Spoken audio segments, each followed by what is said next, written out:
Hello बच्चों, let's read the question. The question said that aluminium carbide Al4C3 liberates methane on treatment with water. The gram of aluminium carbide required to produce 11.2 liter of methane under STP condition. Given है हमें aluminium का wait दे रखा है 27 and option A में दे रखा है 48, B में दे रखा है 72, सी में दे रखा है 144 एंड डी में दे रखा है 24। आइए बच्चों सॉल्व करते हैं इस क्वेश्चन को। एंड इस क्वेश्चन में हमसे पूछा जा रहा है कि एल्युमिनियम कार्बाइड जो है जब उसका रिएक्शन हम लोग वाटर के साथ करवाते हैं तो बेसिकली यहाँ पे मीथेन का फॉर्मेशन होता है। एंड 11.2 लीटर मीथेन को फॉर्मेशन करने के लिए एसटीपी में एल्युमिनियम कार्बाइड का कितना वेट रिक्वायर्ड होगा।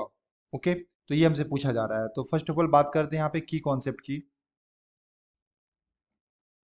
की कॉन्सेप्ट। यस, तो बेसिकली ये क्वेश्चन आया बच्चों, standard temperature and pressure, temperature and pressure,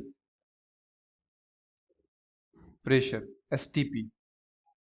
and हमारे पास एल्युमिनियम कार्बाइड का रिएक्शन यहाँ पे हमें लिखना पड़ेगा बच्चों फर्स्ट ऑफ ऑल। तो जो हमारे पास एल्युमिनियम कार्बाइड होता है Al4C3, इसका रिएक्शन बच्चों वाटर के साथ करवाना है H2O। यहाँ से फॉर्मेशन होगा मीथेन का, CH4 का फॉर्मेशन होता है और साथ में बनता है यहाँ पे AlOH whole thrice, aluminium hydroxide का फॉर्मेशन हो जाता है। अगर मैं इस रिएक्शन को बैलेंस करूँ बच्चों तो यहाँ पे मुझे 12 लगाना पड़ेगा एंड यहाँ पे 3 एंड यहाँ पे बच्चों मुझे 4 लगाना पड़ेगा। नाउ अब ये इक्वेशन जो है वो बैलेंस्ड इक्वेशन है। अब बेसिकली देखो बच्चों, यहाँ पे अगर आप एल्युमिनियम कार्बाइड का एक मोल देखो तो एल्युमिनियम कार्बाइड के एक मोल से यहाँ पे मीथेन का 3 मोल का फॉर्मेशन हो रहा है। तो मैं यहाँ पे मान लेता हूँ कि एल्युमिनियम कार्बाइड का हमारे पास x मोल है। x मोल से कितने मोल का फॉर्मेशन होगा, इस चीज को सबसे पहले हम लोग लिख लेते हैं। तो मैं यहाँ से क्या बोल सकता हूँ, one mole of Al4C3 gives 3 mole of methane. So x mole of Al4C3 gives how many mole, 3 into x mole of methane. इतने मोल मीथेन का फॉर्मेशन हो जाएगा। अब हमें बच्चों एसटीपी कंडीशन पे वॉल्यूम दे रखा है मीथेन का कि कितना मीथेन का वॉल्यूम है 11.2 litre.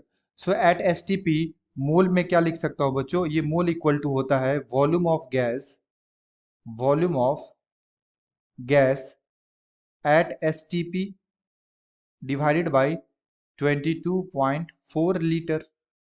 So volume of gas कितना है हमारे पास 11.2 litre divided by 22.4 litre. Litre से लीटर कैंसिल हो गया और इसको जब कैंसिल आउट करूंगा बच्चों तो ये आ जाएगा हमारे पास 1/2 आ जाएगा। ये किसका मोल हमने निकाला बच्चों, ये हमने निकाला मीथेन का एसटीपी पे। और ये किसका मोल दिया गया है, ये भी मीथेन का। तो ये भी बच्चों मीथेन का मोल है एंड ये भी हमारे पास मीथेन का मोल है।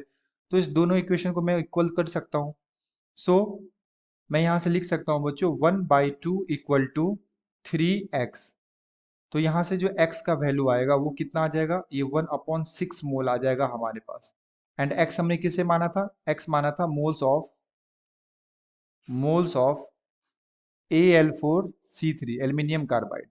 अब हमारे पास एल्युमिनियम कार्बाइड का मोल आ गया है बच्चों एंड हमें क्या यहाँ से फाइंड आउट करना है, वेट।